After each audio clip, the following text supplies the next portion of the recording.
कभी आप ब्रह्म मुहूर्त में जगे? जगकर देखिए, संध्या होने के पश्चात जब रात्रि का अंधकार सारे संसार को धीरे धीरे अपने अंधकार में निगलने लगता है, तो यही अंधकार ब्रह्म मुहूर्त में भोर होने से ठीक पूर्व तनिक अधिक काला हो जाता है। कुछ समझे? हमारा जीवन भी कुछ ऐसा ही होता है। जब हमारे जीवन की समस्याएं अपने अंत पर होती है, तो यही समस्याएं एक भीषण रूप लेकर हमारे समक्ष प्रस्तुत हो जाती है और ऐसे परिस्थिति में अधिकतर लोग हार मान जाते हैं, भय खा जाते हैं। परंतु यदि आप हार न माने, भय न खाएं, दृढ़ रहें, निरंतर आगे बढ़ते रहें, तो प्रकाश के रूप में हमारा स्वागत करने के लिए सूर्य उदय सदा हमारे समक्ष प्रस्तुत रहेगा। आपने बरगद के वृक्ष को देखा है? जितना विशाल उतना दृढ़। पतझड़ में वो सूख जाते हैं, परंतु दुर्बल नहीं होते, टूटकर गिरते नहीं। और उसके विपरीत दलदल में उपजे वृक्षों को देखिए, वो दिखने में तो बड़े होते हैं, पतझड़ आए या शीत सदा हरे भरे होते हैं, परंतु इतने दुर्बल होते हैं कि जलधारा के हल्के से वेग से वो गिर जाते हैं। परंतु ऐसा क्यों होता है? कारण है जड़ें। जिसकी जड़ें दृढ़ भूमि में है, वो हर चक्रवात, हर ऋतुओं को सह लेता है, और जिसकी जड़ें दलदल में है, वो स्वयं की जड़ों को दुर्बल बना लेता है। कुछ ऐसा ही मनुष्य भी होता है, जो अधर्म, कुकर्म और असत्य की धरा पर उपजा है। वो समय की एक मार भी नहीं सह पाता, और जो मनुष्य सत्य, धर्म की धरा पर उपजा है, वो हर समस्या से अविचलित हो जाता है। अब आप पर निर्भर करता है कि आप क्या बनना चाहते हैं। हमारे जीवन में मित्र और शत्रु बड़ा महत्व रखते हैं। यदि गंभीरता से सोचा जाए तो ऐसा कोई क्षण नहीं जब हम अपने मित्रों के बारे में ना सोचते हो या फिर अपने शत्रुओं के बारे में। हमारा हर कार्य या तो हमारे मित्रों के हित के लिए होता है या फिर हमारे शत्रुओं के अहित के लिए। हम हर स्थान या तो अपने मित्रों के साथ होते हैं या फिर अपने शत्रुओं के साथ। कोई नहीं चाहता कि उनका शत्रु प्रसन्न रहे। हर कोई अपने शत्रु को नष्ट कर देना चाहता है, और ऐसा करने के लिए वो हर संभव प्रयास करता है। उसे आर्थिक, मानसिक और शारीरिक हानि पहुंचाने का प्रयास करता है। परंतु यदि मैं आज आपको ऐसा मंत्र सिखाऊं जिससे आप अपने शत्रु को सदा के लिए नष्ट कर दे तो, और वो मंत्र है मित्र बनाना। अपने सभी शत्रुओं को अपना मित्र बना लीजिए और आपके सारे शत्रु स्वतः ही समाप्त हो जाएंगे। मैं क्या कर रहा हूं? मैं दिए प्रज्वलित कर रहा हूं ताकि अंधकार को मिटा सकूं।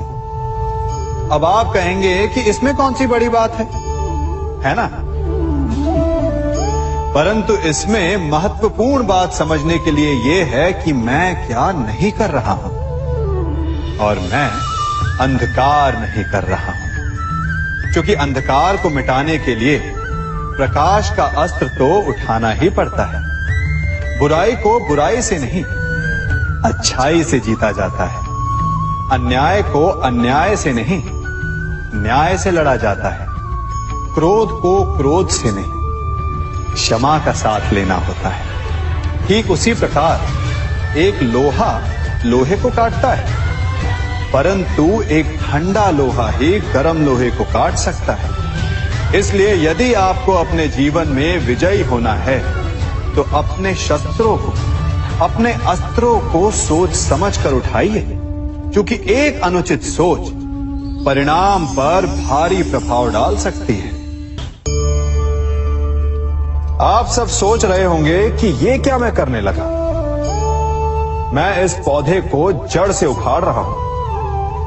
आश्चर्य हो रहा है ना कि एक पौधे को उखाड़ना या काटना ना केवल एक अपराध है अपितु पाप भी है। तो फिर मुझे ऐसा करने की क्या आवश्यकता पड़ गई? क्योंकि कई बार विनाश ही सृजन तक पहुंचाता है। यदि नया भवन बनाना हो तो पुराने भवन को गिराना पड़ता है। व्यवस्था को परिवर्तित करने के लिए क्रांति लानी पड़ती है। और उसी प्रकार यदि किसी वृक्ष या किसी पौधे की जड़ों में घुन लग जाए या उसका मूल सड़ जाए तो उसे जड़ से उखाड़ देना ही श्रेयस्कर होता है, ताकि उस स्थल पर नए पौधे उपज सके। युद्ध करना पर्याय नहीं, परंतु कभी कभी शांति के लिए युद्ध करना आवश्यक हो जाता है। संसार में सबसे श्रेष्ठ क्या है? फूल या कांटे, प्रेम या घृणा, संपन्नता या दरिद्रता, मित्र या शत्रु? बताइए।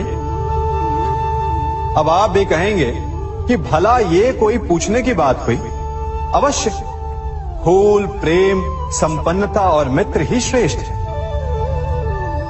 परंतु क्या आपने अपने जीवन में कभी सोचा है कि हर एक भाव, हर एक वस्तु, हर एक घटना का एक गुण धर्म होता है? त्वचा पर जलन करने वाले फूलों से अधिक श्रेष्ठ वो कांटे हैं जिनसे आप अपने घर की बाढ़ बनाते हैं ताकि वन्य पशु आपके भीतर ना आ सके।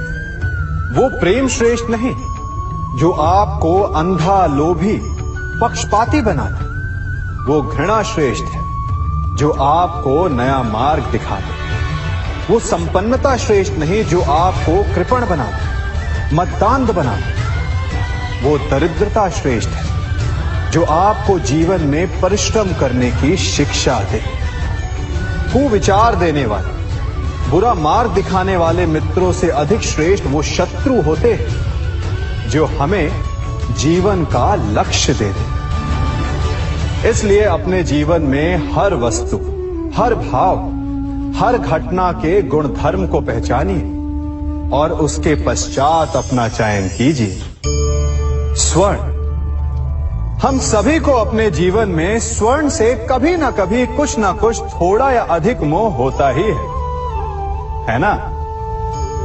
परंतु क्या आपने कभी सोचा कि स्वर्ण को प्राप्त कैसे किया जाता है? जब भूमिगत खदानों से स्वर्ण को निकाला जाता है तब वो एक पाषाण की भांति होता है। ऐसा पाषाण जिससे आप किसी को भी मार सकते हैं, परंतु उसे आभूषण के रूप में स्वयं के शरीर पर धारण नहीं कर सकते। यदि उसे आभूषण बनाना है तो उसे लंबी यात्राएं करनी होती है। उस पाषाण को पिघलना होता है। सुनार के हथौड़ी की अनेकों चोटें खानी पड़ती है, फिर काट छाट और उसके पश्चात जाकर वो ऐसा आभूषण बनता है जो हमें वर्षों तक, सदियों तक लुभाता रहता है। इसलिए यदि आपको समय पर विजय पानी है तो स्वयं के निर्माण पर समय देना होगा। हम सभी सुनते आए हैं कि जो वीर होता है, साहसी होता है, शौर्यवान होता है, उसके समक्ष सारा संसार झुकता है। वीर भोग्य वसुंधर। परंतु वीरता है क्या? शौर्य क्या है? साहस क्या है? साहस युद्ध नहीं, वीरता विजय नहीं, शौर्य कभी ना गिरना नहीं। साहस किसी चुनौती के समक्ष खड़े होने का भाव है, तो वीरता उस चुनौती को उत्तर देने के लिए पूर्ण परिश्रम लगा देना है। और शौर्य का अर्थ है गिरकर फिर से उठने का साहस रखना, बार बार प्रहार करके वीरता दिखाना, निरंतर प्रयास करते रहना, निरंतर परिश्रम करते रहना। इसलिए विजयी होने से अधिक महत्वपूर्ण है शौर्यवान होना, क्योंकि जो शौर्यवान है उसे विजय मिलना निश्चित है।